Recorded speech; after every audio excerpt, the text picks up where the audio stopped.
He said, I said bottle. Oh, nope, there goes the light. Wait. We're good. Technical difficulty. What the hell is that you have sitting over there? Tequila. Oh, you stole my idea.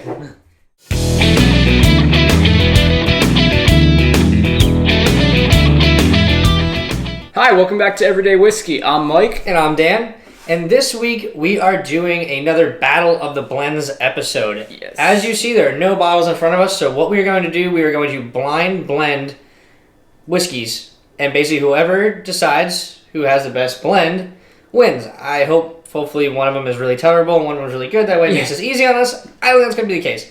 And our normal tiebreaker is currently sleeping in my bedroom, so we'll figure it out. We're going to have to duke it out. Yeah, we'll figure it out. But we're basically just going to pick... The only stipulation is you can't pick anything off the top shelf for obvious reasons. But we're going to pick 3 different whiskeys. We're going to blend them together. There are no rules. Or not, I mean, 3 different bottles. Yeah, 3 different bottles. So, let's do it. All right. I'll let you pick first. Oh, I should have known you were going to pick that guy. Kinsey. He said, I said bottle. Oh, nope. There goes the light. Wait. We're good. Technical difficulty. What the hell is that you have sitting over there? Tequila. Oh, you stole my idea. All right, so I've got some Kinsey Zinfandel cast finished. Good choice. 10-year blend. I've got the Bruichladdich Classic Laddie as my base, an unpeated Isla. And I've got the Chinaca Reposado, one of my favorite tequilas in the world. Awesome. And this looks like we're going a little faster than usual this week. It's because we are. Yeah, we are. We're having some battery issues. We're having some battery issues. So, Mike, what are you doing? All right, well, I'm kind of doing like you. I'm going to go for a world tour myself. And I am going to start with a nice base of Four Roses single barrel. Okay. Can't go wrong with that. Standard American blend. Then we're going to hop across the pond. And I need something smoky in there. So we're going with some Peat Monster. I went with Peat Monster. I thought you were going to do the Corsair. I thought I was too, but then I realized I wanted to make this more of a blend of the world. This is the benefit of having 140 plus bottles here, is there's a lot of workability in your blending. And now that we're done in Scotland, we're going to keep going across over to Japan and get some Hatazaki Japanese whiskey in there. Oh, he's making everything go. So here's the Hatazaki, really light as you can tell. Fucking cork hit me in the face. This is going to be my base. It's alright. Added flavor and texture. Just kidding, there's no texture. So what is the fine cast doing? It's just going in there. It's just going in there. It's just going. I'm doing a bunch of different countries, so make things interesting. Let's start with my blend is done. Four Roses. Let's put that in there a little bit. We're going with fucking work it in there. All right, we are firmly blended together here. The main base. All right, yeah. Let's just like kind of try and carousel it here. Let's do the Peat Monster next. I should have taken this out of the box, but that's okay. We'll get that box later. Alright, add a little smokiness to this single barrel. Yeah, smoking oak over here. Had to do something smoky. And oaky. And I picked one of the only unpeated Islas. And let's top it off with Japan's finest. I don't know what that's going to do in there. I don't know either. It's going to get lost. That's such a light whiskey. I feel like it's just going to get lost. We're going to find out. And then go a little heavier on it, just in case. Swirl it up. Just a little bit more, because... So my thinking is this is going to be sort of like an Irish, because Japan and Irish whiskeys kind of in the same coincide. And it's the only, to me, like where they coincide is the fact that there's no casking rules. Yeah. And some of them do taste similar. I'll give you that, yeah. All right. Alrighty. New year, new blend. Cheers. Cheers. New year, new blend. Well, the Peat Monster completely took over the nose. The smoke is going to take everything over. Well, that's what, I kind of went heavy on these two. You get no plum from the Zinfandel. Really? That's completely gone? Oh, God. You get like some earthiness from like the Reposado, but you don't get agave. Maybe a little hint of agave on like the back. Had I known we were doing this, I would have brought my George T. Stagg aged Tres Agaves.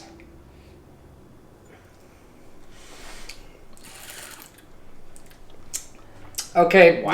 This kind of tastes like crappy blended scotch to me. I like this. I think I just made like fucking Monkey 35.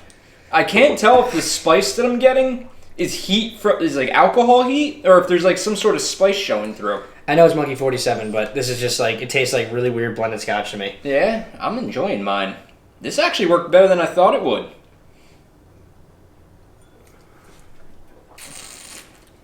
I'm trying to find some redeeming qualities in here, but it really, like, I took three really good bottles and made a really bad product. Whatever I did, all right, we're switching. It's kind of weird. You're going to notice there's going to be a lot of heat on your tongue only. I'm getting like a nutty aftertaste on that. The heat is only... No, I'm telling you, dude, the heat is only on your tongue. I don't know how I accomplished that. All I did was pour 3 things in a glass. But when you swallow, I hate using that word so much. It's really fruity. A little bit. And smoky, obviously. Smoky, obviously, but really fruity. When you take a sip, you're going to think it's going to be really hot. But when you swallow, it's not hot at all. Oh, God, this smells weird. Yeah, I messed up. I thought I was being creative. I messed up.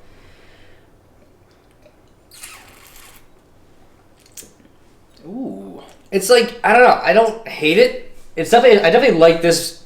I like it. Ooh.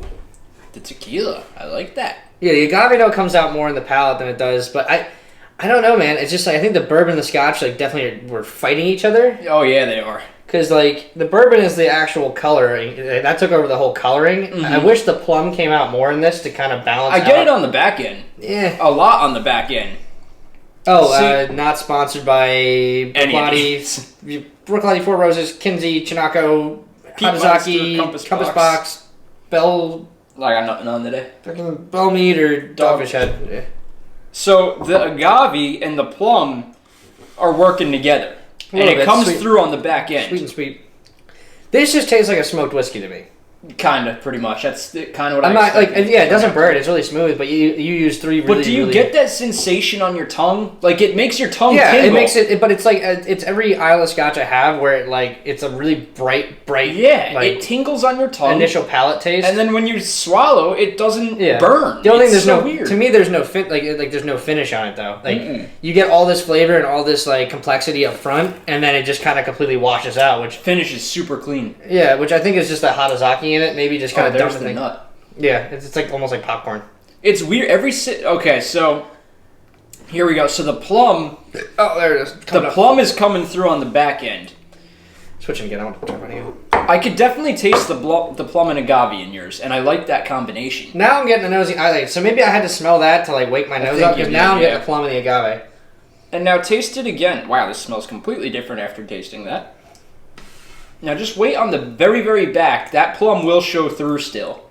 Oh. There it is. See? And the agave, you can tell it's a little sweeter from that agave. Like I said, I always say this term. It's like telling me the house is haunted before I go in because I'm probably gonna see a ghost. But no, really, I do taste some plum. I do like. I not that I hate mine. Both of them are very. We just made blends. Peppery. Yeah, we just made blends literally out of our brains. Like these weren't planned. These weren't the quantities of each whiskey as far as what they were distributed in the blends were not calculated. Disclaimer, because we did select things really fast. It wasn't planned ahead of time, as in like we're gonna do certain ratios. We spent some time looking at the shelf a little bit to kind of get an idea. But because if we did that completely on camera, you would have sat here for 5 minutes watching us. You would have been staring at our backs. Yeah. I gotta say, I'm happy with mine, but I think I prefer yours as an everyday whiskey. I'm getting freaking toffee. It keeps changing on me. I know. I could do this on a cold night by the fire. That I could do pretty regularly. Yeah, I guess we're gonna go with like everyday drinkability. I'm gonna go with mine. I'm thinking yours, definitely. Yours is definitely like it's like the Octomore or a Ardbeg 10 or a Long. It's like it's a nice treat. Yeah. Once in a while to have, but I wouldn't always go to it. This is like I said, like a blended whiskey or like a blended scotch where it's like very attainable and very light. It's really light. I mean, that's like a summertime sipper too. Not that I'm changing my opinion. What I initially said, This is not what my go-to whiskey tastes like. Not at all. At all. But if I had to pick 2 out of the 2, I'm gonna go with yours too. All right, so All right, I guess that means I win. You had a better selection All right, sure. I guess that means I win. All right. The tequila definitely. I knew I specifically phrased it bottles, and I did not say whiskey because I wanted to use a tequila in it somehow to see if the agave in a reposado tequila specifically, if that earthy cinnamon like kind of vanilla note you get would kind of interact with the plum from the Zinfandel It would be interesting with an anejo, or not anejo, a Joven tequila, like a silver. Oh, all right, yeah, like a Codigo. Because when you get to reposado and anejo, you start to take on a lot of properties of whiskey and it would bourbon. be interesting if you did what you did with a mezcal. Oh yeah, which Or you could do the mezcal. I don't even we have have the mezcal scotch. Oh yeah, I don't have a mezcal here. I don't have one either. Yeah, so this was just like a fun game this week. This popped in my head today because originally we were gonna do like New Year, New Bottle. We were just gonna pick a bottle. Instead, we're doing that on our Instagram Live. Yep. That we do directly after filming every week. So if you want to watch that, head over to the Instagram. It'll be up there. Somewhere ready for you to between view. what, like 7:30 we usually go on. Yeah, I mean tonight it's like 6:30. Yeah, probably 7 about o'clock. 7 o'clock. Yeah, Tonight, and we'll make it quick just because we're only doing 2 bottles. yeah. But unless we have a lot of people that like want to talk with us and contribute, because that's usually what makes the lives. Yeah, go that's longer. what makes them longer. And that's what makes them more fun, honestly. Yeah. But yeah, no, we just like this is like a fun game for us, and we definitely want to get back into doing more of the game style. I want to do more of these blending things. Yeah. There's just so much to choose from. Yeah. I bet I could have changed that if I used the Hatazaki as my base and only added like maybe a The drop. Hatazaki of is this a really and good base drop of because that. it's the same as this. Yeah, It's literally super light, it's so similar to the classic latte. really easy to change. So I kind of screwed up. I should have based off that. So I wouldn't have even did the smoke. I probably would have did the Hatazaki as your base. I would have went with Pritchard Hill maybe. I would have, a little cab finish in there, and then I probably would have topped it off with maybe some of the fistful of bourbon to get a little toffee note in there. Yeah. And you get a little sweet and spicy thing going on. I was debating starting with a rye too, but I just want to keep it simple. But hindsight's 20/20. Haha. I can say that now, but all right, we're gonna just kill it here. Yep. So I'm gonna take home the victory this week. We will sort out a punishment for Mike next week because you lost. Not that it was a worse blend. I think this was a more everyday, easy drinking blend. Definitely more everyday drinker. If you want to see more videos like this, hit the like button, comment, let us know what kind of content you want to see from us, or if you just want us to shut the hell up and stop doing this. I don't know.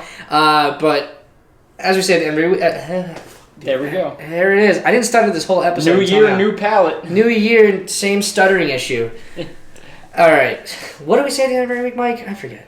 Please like, comment, and subscribe down below. You could do 1, 2, 3. Do all any three. Of them. Do all three. If you're not subscribed, subscribe. Obviously. I really, I would like the subscription, but I really want to see more comments. I want that. I want we like interaction. the engagement. Yeah, I really want engagement out of these videos. So definitely comment, and then I put comment and subscribe up there, and then likes, whatever. Yeah. But comment, because I want to interact with you people. I want some more ideas. We have tons of ideas, but it's nice when our audience chimes in. Exactly. But all right. So everybody have a safe week. Be safe and cheers. Cheers. Happy New Year. Happy New Year.